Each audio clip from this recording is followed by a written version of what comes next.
González Santoyo, quien el día de hoy nos presenta la conferencia La innovación de la empresa como estrategia para el desarrollo regional.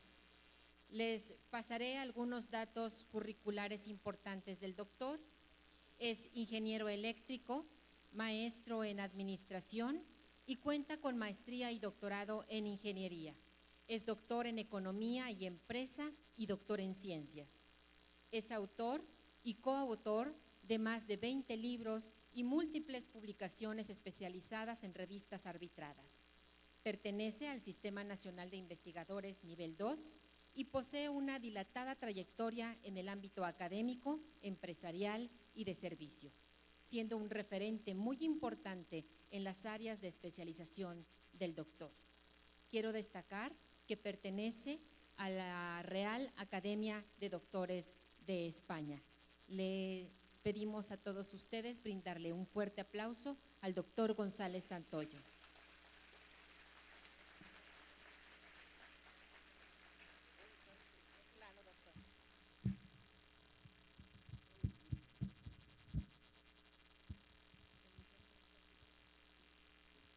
Pues muy bien, buenas tardes. A mí me han pedido que hablemos un poco de… ¿Es posible que pueda ver la presentación? ¿O no es posible? Que hablemos un poco de la…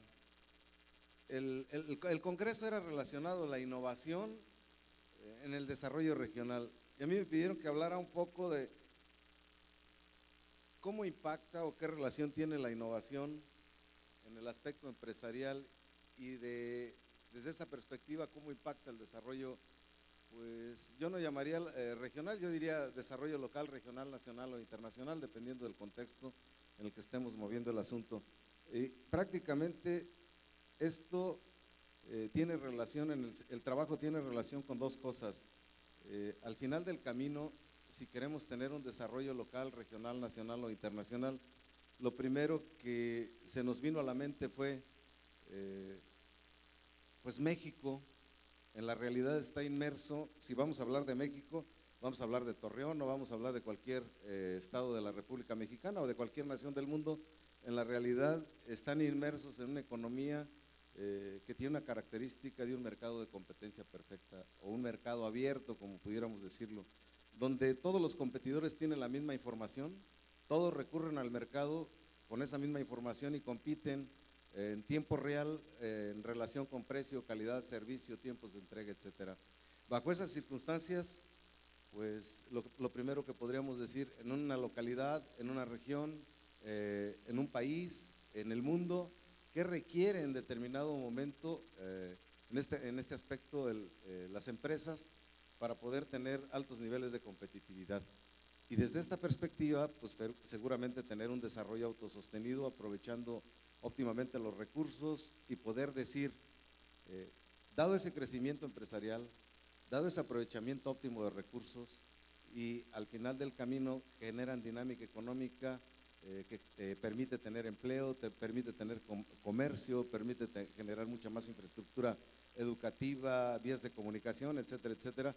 Por tanto, en contextos genéricos, eso es lo que podríamos conocer como desarrollo, ¿no? Que ya después lo llevamos a decir, implantamos procesos de producción en esta área, sería muy local, regional, nacional o internacional.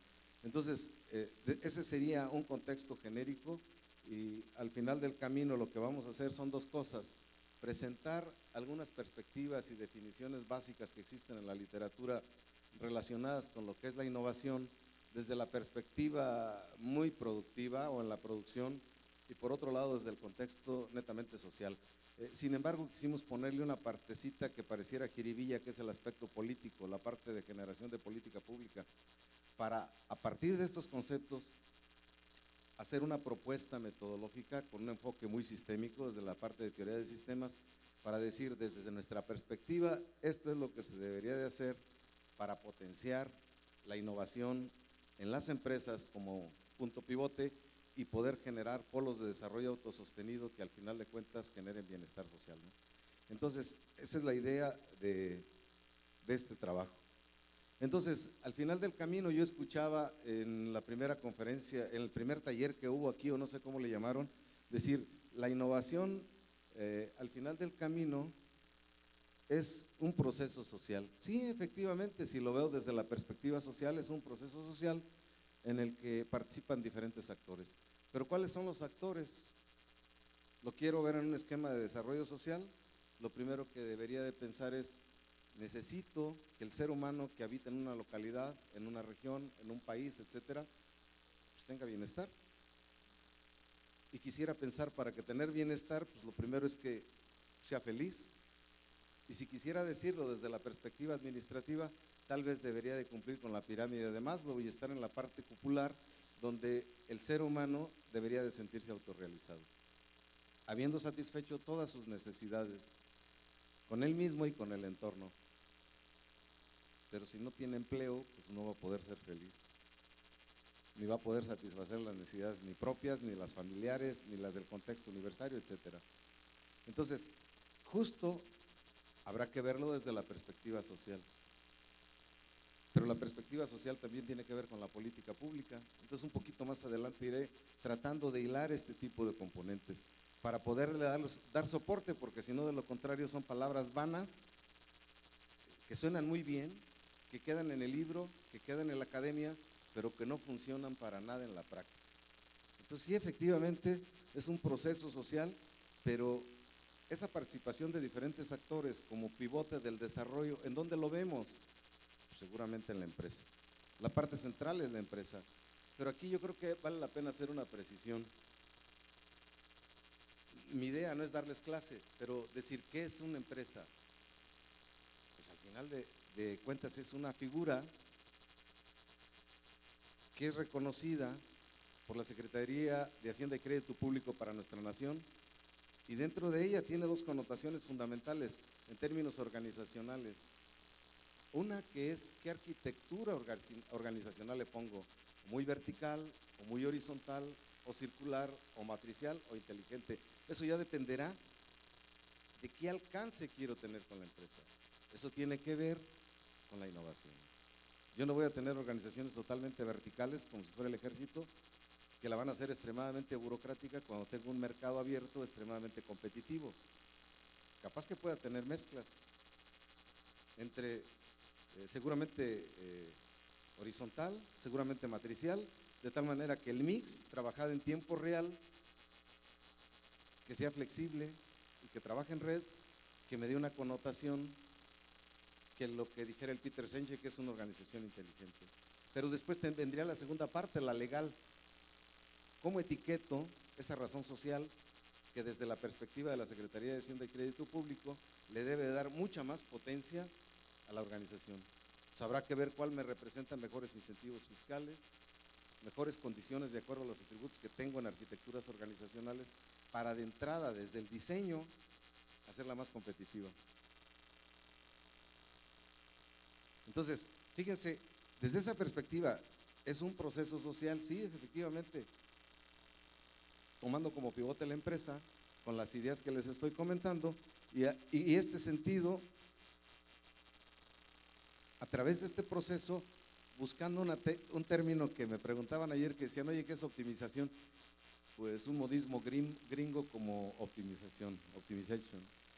Decía yo, bueno, pues optimación es lo que existe como término en el diccionario de la Real Academia de la Lengua Española, y dicho de una manera llana es hacer más con menos, pero eso también es productividad. Pero curiosamente, cuando hago más con menos, genero valor agregado. Pero quiero comentarles algo, porque yo he estado oyendo muchas cosas de innovación, y la innovación se debe dar en todo el contexto de una organización, llámela empresa, y las empresas son públicas o son privadas. Y si son privadas o públicas, algunas están orientadas a producir bienes de consumo final, intermedio de capital, o bien los servicios. Esta universidad es una organización privada que ofrece servicios, que son las carreras y que son cualquiera de los niveles de posgrado. Pero me voy a la Autónoma de Coahuila, es una organización pública que ofrece lo mismo. Mismo escenario, solamente con dos enfoques distintos. Una en el contexto privado y otra en el contexto oficial.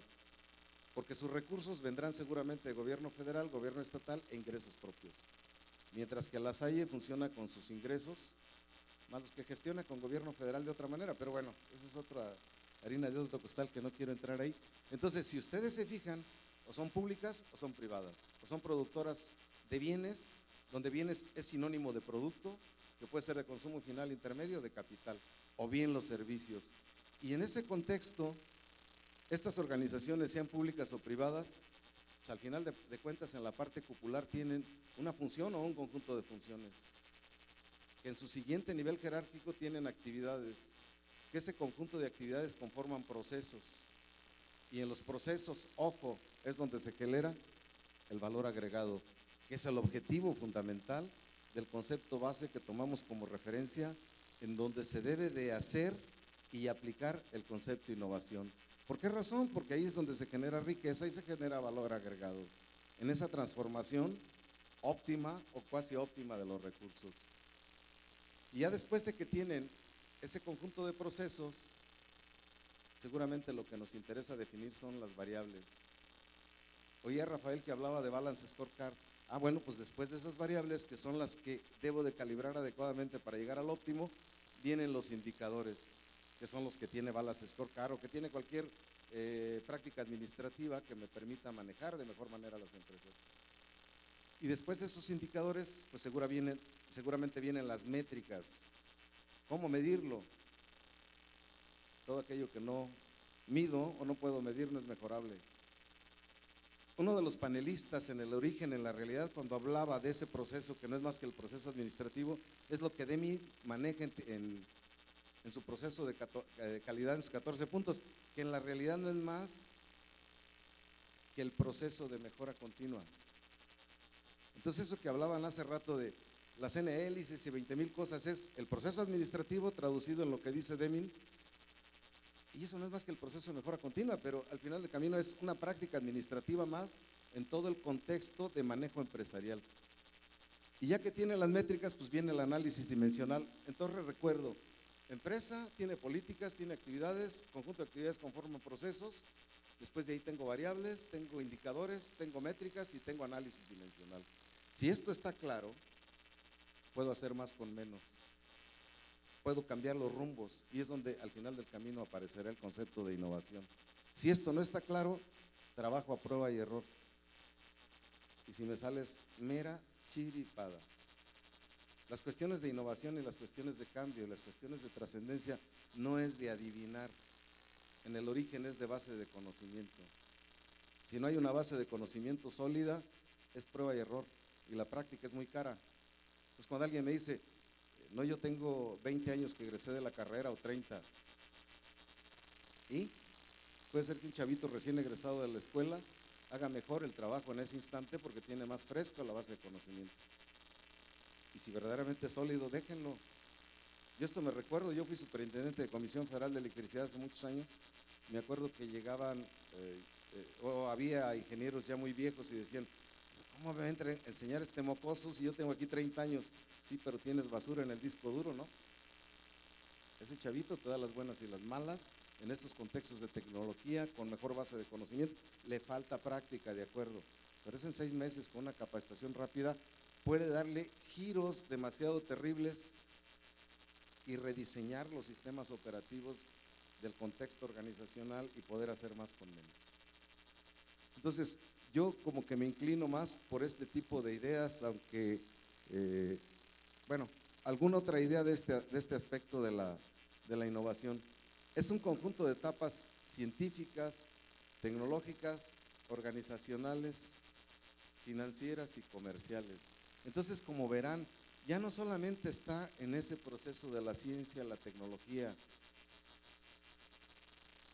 Miren, en la realidad, yo creo que siempre que hablamos de innovación, siempre estamos pensando en el chismoso del cafecito de las universidades, que anda despeinado con su morralito y sus guarachitos, y así todo. Ese es el prototipo del científico viejo, eso no existe.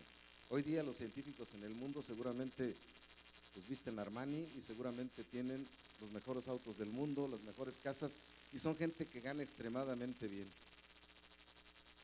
Son los que hacen la innovación. adicional de los científicos, también hay empresarios que no tienen formación en términos de posgrado. Cada vez hay más gente. Yo no asocio esto a los esquemas académicos, pero los esquemas académicos son fundamentales. Una sociedad más educada, más bien formada académicamente, seguramente tiene más posibilidades de trascender. Y seguramente tiene más claridad de intervenir los sistemas que estudia y poder mejorarlos. Y al final del camino la innovación está relacionada porque la parte final es ofrecer servicios de mejor calidad, con más productividad, que es hacer más con menos. Quiere decir, el costo de producción tiende a cero y la tasa de rentabilidad tiende a infinito. No se contraponen. ¿Ya me explico? Y si eso ocurre, esos productos y los servicios son de mejor calidad, pueden ofrecer mejor servicio, en mejores tiempos de entrega, con esquemas impecables de ofrecer las cosas, y eso funciona extremadamente bien. Hoy que oía los desarrollos del área solar, fíjense que como yo en mi origen yo era muy ingeniero, alguna época de mi formación profesional y trabajo, yo fui presidente de la NES. La NES en México es la Asociación Nacional de Energía Solar. No hay otra organización en México y funciona a nivel internacional como una de las organizaciones fuertes en los desarrollos solares. Y me recuerdo de lo que ahora están trabajando.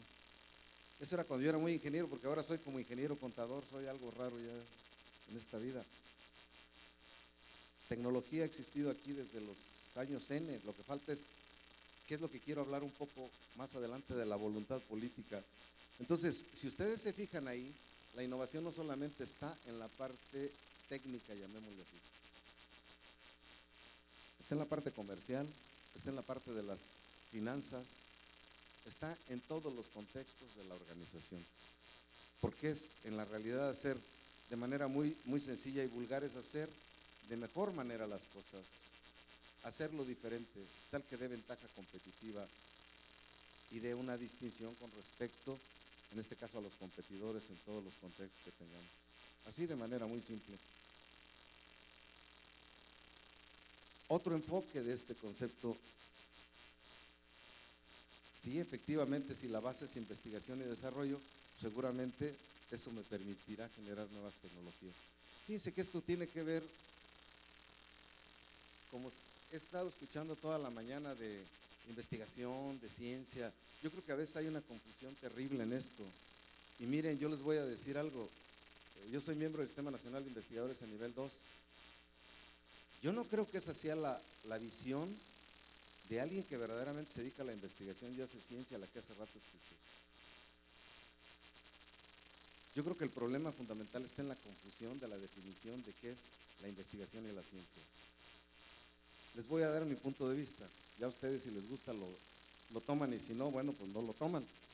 Lo primero es que cuando yo escucho conceptos como los de hace rato, me parece que son gente que no está haciendo ciencia, ni hace investigación, ni está en los altos niveles de competitividad.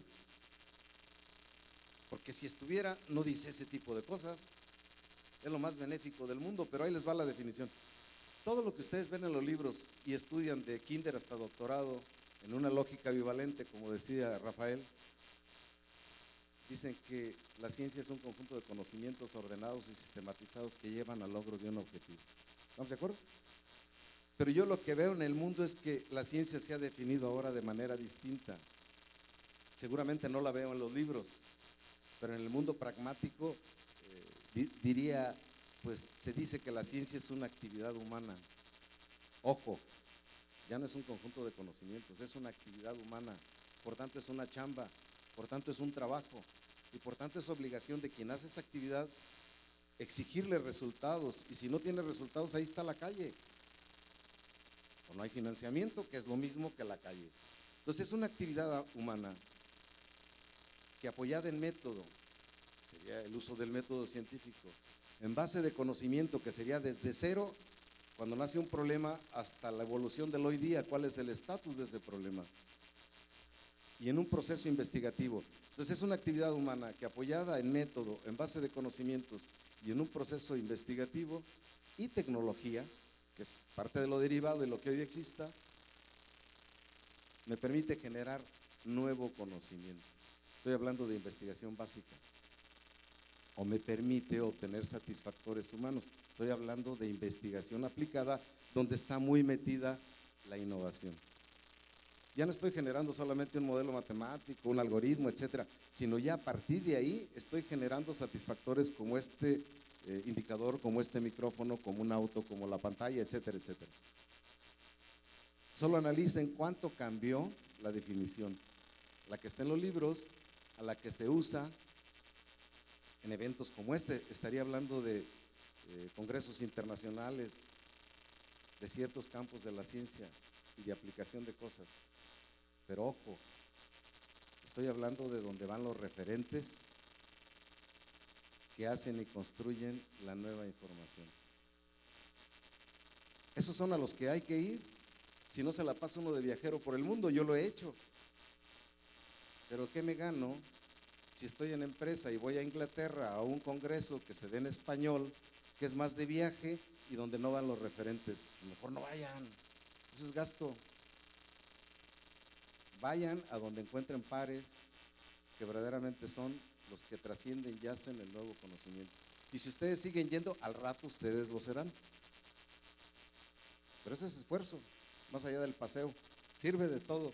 Entonces, ahí estaríamos hablando de dos cosas totalmente distintas a lo que a veces son las apreciaciones aquí. Pues yo los invito a que piensen por ahí más en ese sentido. Y ahora, en la realidad, esto de que hace rato hablaba de que los procesos en nuestro México son y en el mundo son demasiado dinámicos, y una organización pública o privada que se dedique a la producción de bienes y o servicios que no trata de estar en el hoy día, entra en un proceso de obsolescencia. Hace rato hablaba con unos colegas y decía, México cuando entró a la firma del Tratado de Libre Comercio, la estadística era 85% eran micros, pequeñas y medianas empresas. Mucho ojo, en aquella época había una clasificación de un monto facturable o bien una cantidad de trabajadores en cada una de las organizaciones para poderlas caracterizar. Después hubo una modificación en la Secretaría de Economía y ahora solo se clasifican por cantidad de trabajadores. Pero la clasificación es distinta, ahora es comercio, micro, pequeña, mediana y gran empresa. Pero aquí lo interesante del asunto es que esa clasificación sigue estando mal, porque yo puedo tener una empresa, y esto tiene que ver con la innovación, de alta tecnología, tal vez alguna que esté en electrónica, que tenga bien pocos empleados, pero que sea de base tecnológica alta, que me facture como una empresa supergigante, que sería una gran empresa, que estaría arriba de los 250 empleos. Capaz que tiene 10 empleos y me factura más que una que tiene 250 empleos. Entonces, curiosamente, también es inconsistente esa clasificación.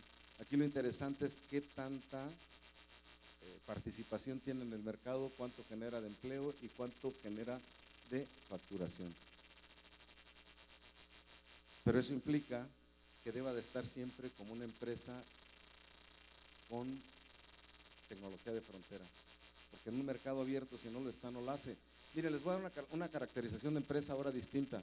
Si son comercio, micro, pequeña y mediana y gran empresa, con organizaciones verticales, circulares, matriciales, etcétera, etcétera, con tal tipo de razón social, pero ahora la voy a caracterizar desde la perspectiva de los procesos y de la tecnología. Desde la perspectiva de los procesos, son continuos, quiere decir automatizados al 100, semicontinuos, semiautomatizados o intermitentes, cero automatizados. Pero después podrían tener tecnología de punta, intermedia o obsoleta.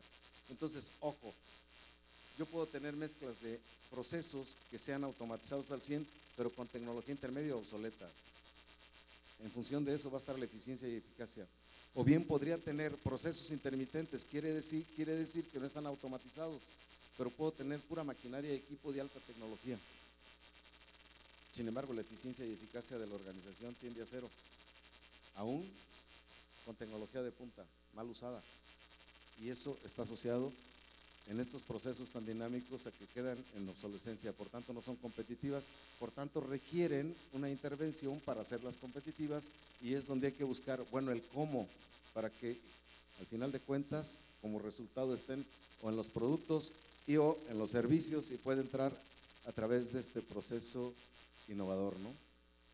Por tanto, aquí aparece otro concepto que debería de incorporarse a las organizaciones. Deben ser muy flexibles, no deben de ser dogmáticas.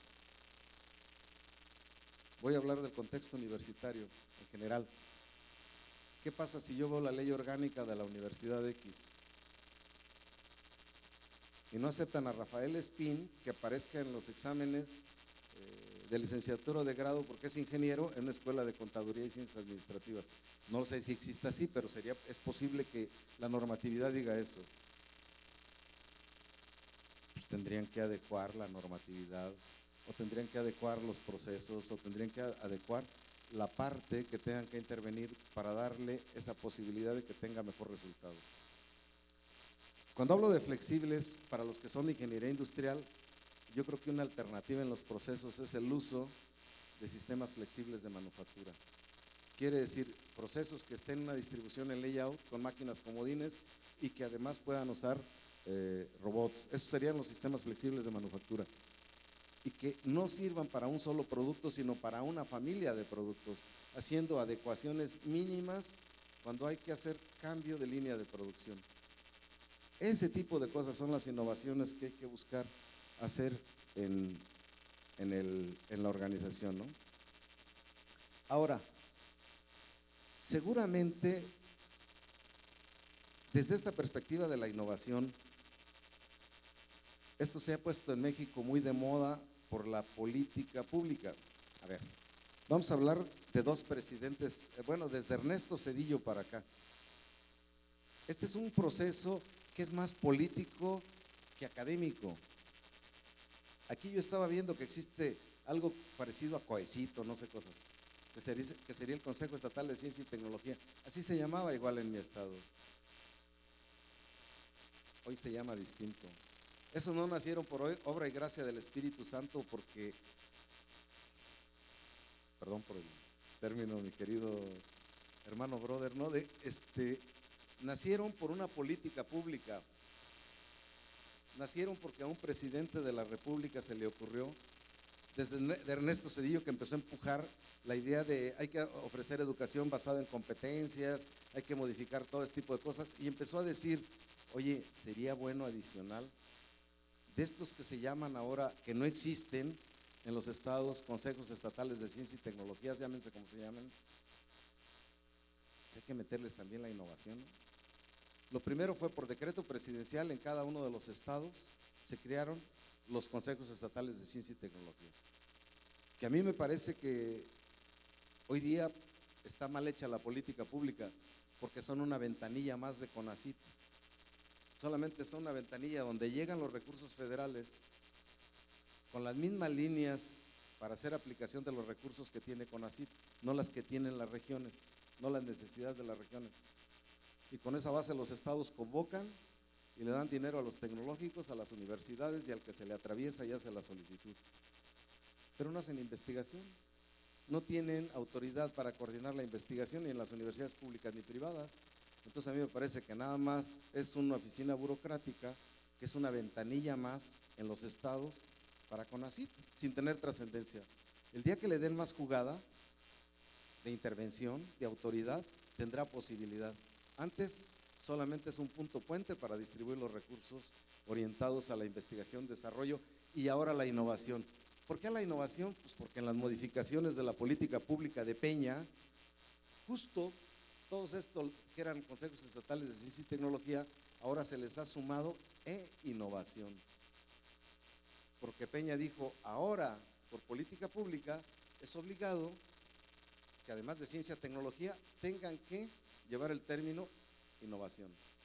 ¿Qué ha llevado esto a hacerse en los estados? A que todos los estados modifiquen su ley de ciencia, tecnología, ahora será una ley de ciencia, tecnología e innovación. Entonces, por tanto, es una política pública que ha tenido que pasar a través del legislativo en todos los congresos y crear esa ley de ciencia, tecnología e innovación. Entonces, en la realidad, si ustedes se fijan, ha sido por decreto, no por un esquema cultural ni de base de conocimiento. y una política pública incrementada, implantada por decreto sin presupuesto, no sirve para nada. A ver, yo lo veo fácilmente, o sea, a investigación le andan dando, no sé, en mi estado 19 millones de pesos al año, pues ¿de qué sirve? Le sumarían al SECTI, ahora se llama, antes era COECIT, ahora es SECTI, Consejo Estatal de Ciencia, Tecnología e Innovación.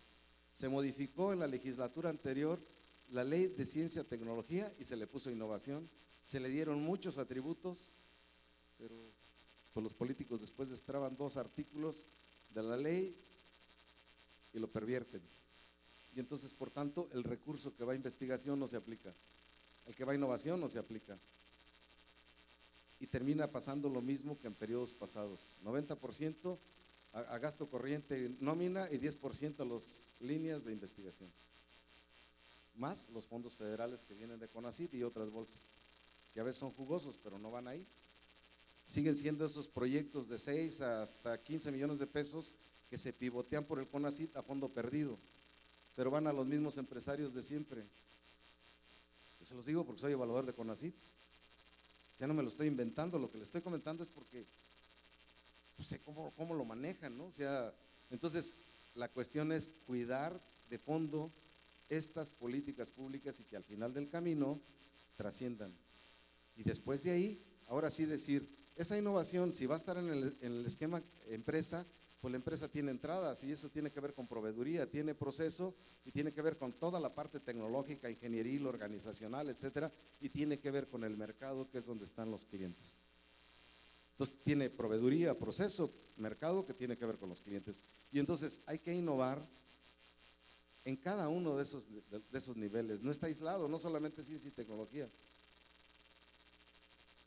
Y bueno, al final del camino, yo creo que ya se está acabando el tiempo, pero ahorita me voy al sistema que proponemos. Yo creo que ese va a ser 5 minutos. ¿Cuál es la idea de fondo? Que todo aquel cambio que estemos haciendo en las organizaciones orientados a la mejora verdaderamente potencie en la productividad.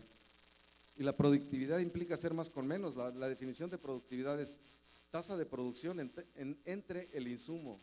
Quiere decir que el insumo es materia prima, insumo, energía, mano de obra, capital, etcétera, etcétera. Ese debe de tender a cero. Por tanto, el nivel de gasto debe tender a cero, con tasas de salida en producto y o servicio que tiendan a infinito.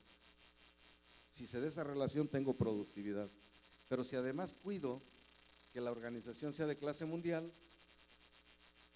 pues no importa que yo tenga la empresa aquí en Torreón y el mercado tiene las mismas características que el de Singapur, que el de Nueva York, que el de donde ustedes quieran. Si ustedes tienen alta tasa de producción gastando cantidad de recursos que tienden a cero, optimizan. Haciendo un mejor de los recursos, la hacen socialmente responsables.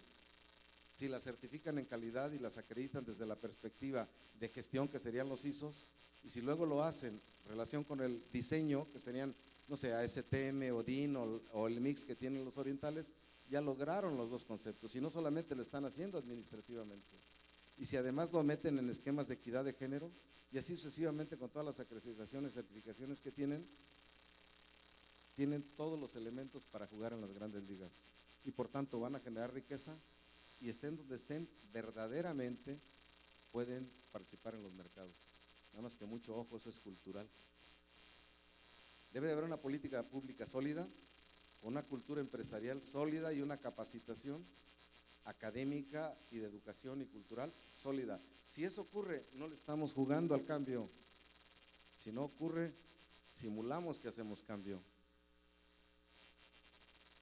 Bajo esta idea, efectivamente la base es la investigación del desarrollo y ahora la innovación. Pero esto, para poder llevarlo al esquema regional, lo primero es decir, bueno, ¿cómo poder saber si existe innovación o no en una unidad de área, que puede ser local, regional, nacional e internacional? ¿Cuáles son los elementos que impactan ese proceso de innovación? ¿Y en qué tanto influye en términos de ubicación? No es lo mismo, hace rato que hablaban que aquí está entre la Sierra Madre Oriental y no sé cuántas sierras y ustedes están en medio, de decir, en ese lado tengo bosque, del otro lado tengo el mar. pues al final de cuentas eso, relacionado con la política pública y relacionado con la base de conocimiento, estará orientada a qué hacer y cómo hacerlo para poder crear, mejorar y transformar sistemas que me permitan tener un esquema de satisfacción de los seres humanos que ahí habitan y generar más riqueza, que estaría asociado con el desarrollo. Y por el otro lado, ¿qué debe hacerse para poder incrementar la base de conocimiento y poder llevarlo a que impacte hacia verdaderamente el desarrollo? Son etapas que fundamentalmente se necesitan. Pero esto, ¿qué hay que tomar en consideración si quisiéramos hacer un estudio sencillo? Bueno, pues en una unidad de área, en una región que quieran ustedes plantear un desarrollo, en un esquema de diagnóstico básico, lo primero sería, pues, ¿qué recursos tienen, no? Y con esa base, ¿qué quieres hacer y cómo los quieres trabajar? Pero adicional, ¿qué base de conocimiento tienes? No va a estar asociado a decir, tengo 1 millón de universidades públicas y privadas. Yo creo que una primera base es, oye, ¿cuántas patentes se han generado ahí? ¿Y cuál es el estado de esas patentes? Y verdaderamente, ¿cuál es la utilidad de las mismas? Entonces, eso ya me lleva a que en función del tiempo pueda ubicarlo. ¿Cuánta cantidad de recursos económicos y financieros asignas a ese concepto? ¿De qué tamaño son tus empresas, micros, pequeñas, medianas, grandes, comercios, con toda la clasificación que dije de las mismas? ¿Cuáles son tus características culturales? Yo creo que es donde hay que impactar muchísimo más para poder generar el cambio y tener innovaciones. ¿En qué sector de la economía es en el que tienes más fuerza? Que este es un área donde están muy duros en la parte de metal mecánica y en la agricultura.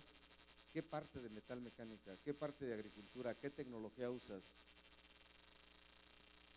¿Es un esquema agrícola rudimentario o usas alta tecnología? Seguramente muchos de aquí habrán andado por áreas donde son más áridas que aquí y ve uno desarrollos agrícolas terribles con otro tipo de tecnologías y tienen menos agua que aquí o que en otros lados. Estoy hablando del desierto. Entonces, el problema es que a veces decimos, no se puede. Bueno, pues es que este es su mundo. Si conoces otros mundos, seguramente hay más posibilidades, cuando menos, para decir, esto lo están haciendo e investigar qué se puede hacer. Más allá del desierto, Holanda tiene grandes desarrollos en las cuestiones agrícolas de alta tecnología y de andar aprovechando agua del subsuelo, pero estar aprovechando de energía geotérmica para hacer desarrollos agrícolas fuertes. Y tiene una universidad ahí extremadamente potente, que hablamos con nuestros colegas aquí y seguramente ni idea de la más remota tienen. La tendrán los empresarios de alta inversión en el nivel agrícola en México. Estén preocupados por hacer más negocio. Y así como eso, seguramente en todas las demás áreas, ¿cuáles son las estructuras del mercado en los que se mueven? ¿Cómo están las políticas públicas? ¿Existen, no existen? ¿Son benéficas, no son benéficas? ¿Cómo hay que promoverlas y cómo hacerlas? La parte de desarrollo científico y tecnológico, disponibilidad de infraestructura y una cosa interesante, la información relacionada con la innovación. Todo el mundo hablamos de innovación, pero pocos tenemos información de ella, ¿no? Y entonces esto va a ser como que un problema, ¿no? Ahora, ¿qué etapas tiene este proceso? Fíjense, yo hoy en la mañana hablaron de esto, pero yo se las voy a platicar desde una manera más sencilla. Yo creo que en una primera apreciación hay 3 fases fundamentales. Una que es de imitación, otra que es de innovación local y otra que es de innovación global. Pero ¿qué tienen que ver? La primera fase es, yo hago cierta actividad en una unidad de área, ya no me da para más, compro nuevos procesos, nuevas tecnologías y produzco los bienes y o servicios haciendo uso de ellas. Si eso me genera niveles de participación en los mercados con calidad, con servicio, con tiempos de empresa, tiempos de entrega, precio, calidad, estoy haciendo negocio. Quiere decir, costos de producción que tienden a cero, tasas de producción altas usando nuevas tecnologías, flujos de efectivo para los que sean aquí contables y financieros altos, costos de capital bien negociados, rentabilidad alta. Hago negocio. Si eso ocurre, lo que he comprado en procesos generan innovación. Pero ahí estoy usando tecnología que no es mía. Siguiente, esa misma tecnología ahora involucro la N-hélice que decía el hermano, pero a esa N-hélice quiero referirme como modelos de desarrollo económico. Miren, en el mundo, voy a hablar de naciones que son de vanguardia en el desarrollo económico, tecnológico y de generación de riqueza. Y voy a terminar poniendo un ejemplo sencillo. Esas naciones hablan de la triple hélice, pero no le llaman triple hélice, es una moda de aquí, de hace 8 días. Esto tiene millones de años. ¿Qué quiere decir? Que esas naciones desarrolladas lo que han hecho es, en sus planes, lo que serían el equivalente para nosotros, la política pública, el Plan Nacional de Desarrollo, que cada sexenio se hace y que tal vez se quede en papel y no se implanta. Bueno, allá lo que dicen es, este plan equivalente nacional de desarrollo, vamos a hacer coincidir 3 elementos fundamentales: todo lo que es la parte educativa y de investigación, todo lo que son las políticas públicas, que es el gobierno, y todos los que tienen la lana, que son los empresarios. Y en ese gran plan nacional de desarrollo, estos 3 actores, vamos a trabajarlos en relación 1-1, quiere decir en mega común acuerdo, que lo que digan las políticas públicas va a tener una relación extremadamente directa y en la misma sintonía con la empresa o con los inversionistas, y eso con los centros de investigación y educativos públicos y privados. Quiere decir, todos caminamos por la misma línea. Cuando esto ocurre, pues todos están orientados a lo mismo, tienen la misma sinergia. Entonces, por tanto, en la realidad no es que nos sentemos, nos podemos sentar 1.000.000 de veces, pero si la política pública no está diseñada para eso, son pláticas de sordos, porque sí me puedo sentar con ellos, pero no hay recurso, porque no está escrito en la política pública, reflejado a través de planes, programas en los diferentes sectores de la economía, por tanto no hay lana, por tanto no hay apoyo. Pero si todos están en la misma sintonía, pues todo camina a la perfección. O sea, esos son modelos económicos que han funcionado en el mundo, que ahora se le ha llamado aquí enfoques de las 3 hélices. Yo al final voy a poner una extensión de este modelo, pero fíjense, la tercera fase quiere decir que ahora hay que poner a funcionar ese modelo, que se le ha llamado de la tercera hélice o cuarta, lo que ustedes quieran. Es hacer interactuar empresa, gobierno, universidades y centros de investigación en relación 1-1, orientados hacia los mismos esfuerzos, y eso da resultado. Ahora, ¿dónde se da la innovación? Pues en el producto, en los procesos, en las partes organizacionales y en la parte comercial. O sea que no está solamente en un área, está en todo el contexto. Y si yo dejo de considerar una, es miope.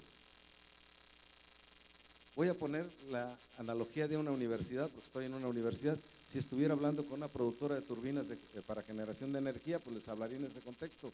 Pero voy a poner el de una universidad, porque estoy en una universidad que puede ser pública o privada. ¿Dónde está el producto? Van a decir, no sé, de un servicio. Sí, pero ofreces títulos, ofreces diplomas, ofreces especialidades, ofreces maestrías y ofreces doctorados. Es cuando tienen eficiencia terminal adecuada. Lo han concluido el proceso. Al final de cuentas, ese servicio que daban en una línea de base de conocimiento es el producto cuando tienes el título. Pero también seguramente das consultoría. Una vez que ejecutas y facturas, es ese contexto de lo que ofreciste a las organizaciones, a las empresas públicas y privadas. ¿Dónde está en el proceso? Pues cómo son tus planes y programas de estudio, en qué los basas y cómo los haces, con qué eficiencia y eficacia, con qué tecnología, etcétera. ¿Dónde está la parte comercial? Pues yo desde el momento en que veo banners y banderitas por todos lados, pues no es más que promocionar la imagen corporativa y dar diferentes enfoques del marketing. Y después lo puedo llevar a radio, televisión, boca a boca, etcétera, etcétera. Ahí está, y hay diferentes maneras. Al haber diferentes maneras y poder inventarnos nuevas, ese es el proceso innovativo. ¿Dónde está la organización? Pues basta ver cómo es tu estructura de gobierno, ¿no? cómo es tu junta de gobierno, después cómo funcionan las rectorías, después de ahí cómo funcionan las secretarías o vicerrectorías y así hasta el que barre, ¿no? Y después piensa qué tan funcional es. Y piensa en términos de costo-beneficio cómo es una arquitectura con respecto de otra. Pues en todos esos procesos hay el esquema de cambio y el proceso de innovación. ¿Cómo hay que hacer para generar esto? Pues primero tener una base sólida de recursos humanos altamente calificados. No podemos hacer innovación con gente que no tiene formación. Sí se puede hacer, pero a veces andamos descubriendo cosas que ya existen hace 2 millones de años y no las estamos haciendo tan eficientes y eficaces como deberían de ser. Entonces quiere decir que un pueblo desorganizado es sinónimo de barbarie, eso dice Bauman. Entonces, para evitarnos eso, lo que debemos de tener es un pueblo bien formado, bien educado y que al final de cuentas los procesos de cambio, haciéndolos más eficientes y eficaces, tiendan a cero y me generen más riqueza. Generar empresas de base tecnológica e innovar en las diferentes maneras de hacer negocios. Por lo tanto, nadie puede ser sabelotodo. Esto es, debe haber gerentes y los gerentes deben de coordinar los esfuerzos para orientarlos hacia el logro de un objetivo, pero apoyados en grupos interdisciplinarios. Debe de existir la asociatividad empresarial. Hace rato yo oí hablar de clústeres, que hoy día es una moda, pero esto tampoco es nuevo. No sé, seguramente en el 79 yo coordinaba el área de formulación y evaluación de proyectos en lo que era la Secretaría de Programación y Presupuesto. En aquella época lo que nos dedicamos, había tanta lana que identificábamos ideas de empresas, hacíamos el diagnóstico, el estudio de factibilidad y buscábamos generar una empresa. Pero la idea eran los clústeres de ahora, eran empresas que funcionaran como polos de desarrollo autosostenido. Esto es, que se aprovechara de manera integral el recurso. Voy a hablar del recurso forestal, que hace rato lo hablaron. Es decir, yo tumbo un árbol, pues tengo el aprovechamiento físico-mecánico, tablas, tablones y muebles y todo lo que se den, y por el otro lado tengo el químico, porque tengo aguarraces, taninos, etcétera, etcétera. Pero por otro lado me queda costera, etcétera, pues eso sirve para algo. Sí, sirve para cimbras, me sirve para bastones para escoba, me sirve para palillos, de tal manera que no dejo absolutamente nada como desperdicio. Es materia prima para otro subproceso, y así sucesivamente. ¿Eso qué genera? Un aprovechamiento integral. ¿Eso qué es en el hoy día en la parte práctica? Esa es la sustentabilidad. Y ese aprovechamiento integral de recursos que genera polos de desarrollo autosostenido, genera empleo, genera infraestructura. Si no había escuelas, pues ya puse la escuela, el comercio, el camino, etcétera, genera desarrollo. ¿Cómo se hizo? Pues la innovación está en hacer el aprovechamiento de toda la cadena. ¿Qué es eso hoy día? El agrupamiento de empresas orientadas a aprovechamientos integrales con cierta línea de especialidad en términos de necesidades de una región. Esos son los clústeres. Solo le hemos cambiado de nombre, jóvenes. O sea, no les quiero decir que esté mal, está bien, nada más que hay que pensar en esos aprovechamientos integrales, racionales y haciendo el alto meganegocio sin deteriorar el medio ambiente.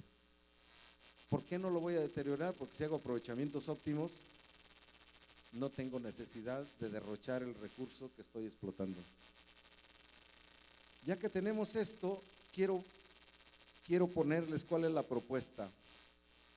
Esto lo habré comentado ya en diferentes puntos de la plática. Y esto me llevaré 3 minutos. La propuesta está, esa presentación la tienen ustedes o se las dejo, no hay ningún problema, por ahí está. Lo primero es dejar de fingir demencia a uno mismo. En mi rancho decimos que lo que es derecho no es chipotudo. En otras palabras, yo no me puedo hacer tonto solo. Lo primero que diría es usar un binomio que yo le llamo el binomio de la calidad, es hacer correctamente lo correcto, apoyado en una planeación impecable con altísimos niveles de calidad. Si eso lo hago como un esquema cultural, ya la hice. Después de ahí decir, bueno, ¿cuál es el círculo virtuoso en donde aparece la innovación? Pues lo primero es investigación y desarrollo, obvio. Para trabajarlo en tiempo real y ser altamente competitivos, pues aparece la innovación. Y la transferencia y apropiación de la base de conocimiento para que llegue a lo social. si no voy a tener lleno de sabios, pero nunca llega donde debe llegar. Y ya una vez que está de ahí, es la apropiación de la base de conocimiento y de la tecnología. Y eso es un proceso dinámico, quiere decir que todos los días debo de estar trabajando en ello. Si eso ocurre, sí se dan los cambios, sí se da la innovación. Si no lo hago, pues no se va a dar. Ahí viene su cuarta hélice, es más, ahí tiene hasta 5. Es el mismo modelo que tienen los países de alto desarrollo, decir, ¿quién debe de participar? Toda la parte educativa de investigación y de generación de conocimiento, con la política pública, con la empresa, pero para México nosotros incorporamos la cuarta hélice que diríamos, yo no diría la sociedad está incluida desde todos los entes, sería la política pública, que para nuestra visión es la grilla, pues la política, como un elemento gestor para que efectivamente induzca el esfuerzo para que universidades, gobierno, empresa verdaderamente se activen y se den las cosas por donde queremos, de tal manera que eso nos genere impacto social. Si no, no lo tenemos. Pero es una alianza terrible. Y después de ahí, ¿en qué lo debemos de apoyar? Obvio, en lo que para nosotros es el Plan Nacional de Desarrollo. Después de eso, si lo queremos operacionalizar, pues tenemos el sistema educativo, la política pública, sistemas de financiamiento, empresas y asociaciones industriales con un alto apoyo de tener información de la primera calidad. Interactuado en eso, les funciona. Pero ¿cómo lo operacionalizo? Miren, aquí es donde viene el truco desde mi perspectiva. Es en el sentido de decir, el gobierno se debe de apoyar fuertemente en lo que es la política pública, y esas son las generaciones de ciencia y tecnología en todos los estados, apoyado en la genérica. Después, que esto esté orientado a la generación de conocimiento en investigación básica y aplicada, y apoyado en las instituciones de educación. Pero una cosa interesante es cómo empuja este asunto.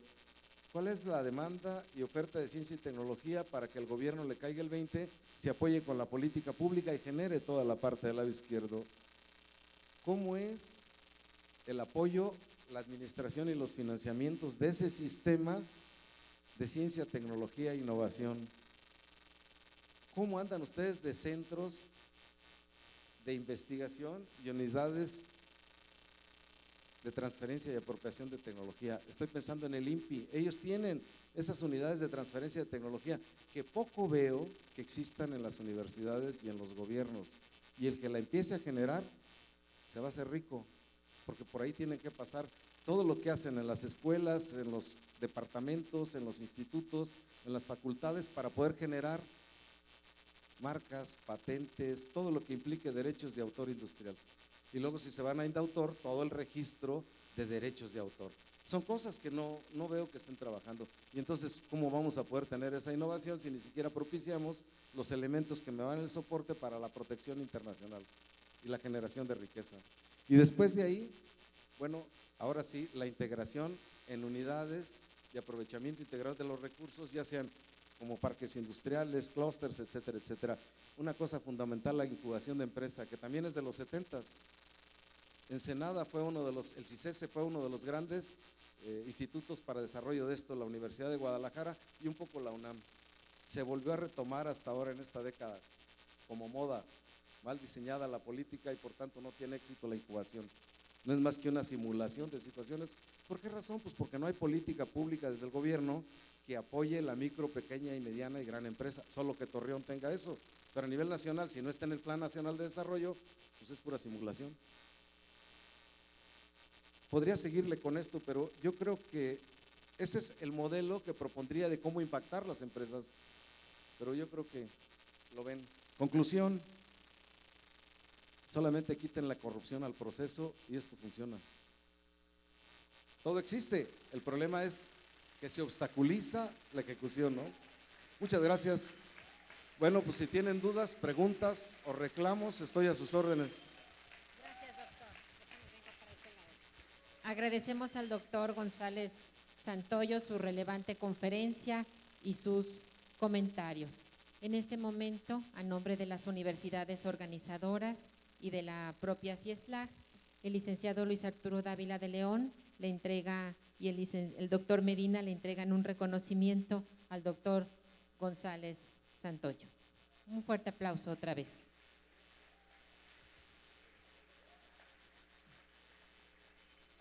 A continuación, nada más una indicación muy precisa a quienes asisten a la conferencia magistral que se va a desarrollar en el Paraninfo. Les pedimos que con orden y rapidez puedan trasladarse hacia allá y quienes se quedan aquí, favor de mantenerse en su lugar para no perder tanto tiempo y agilizar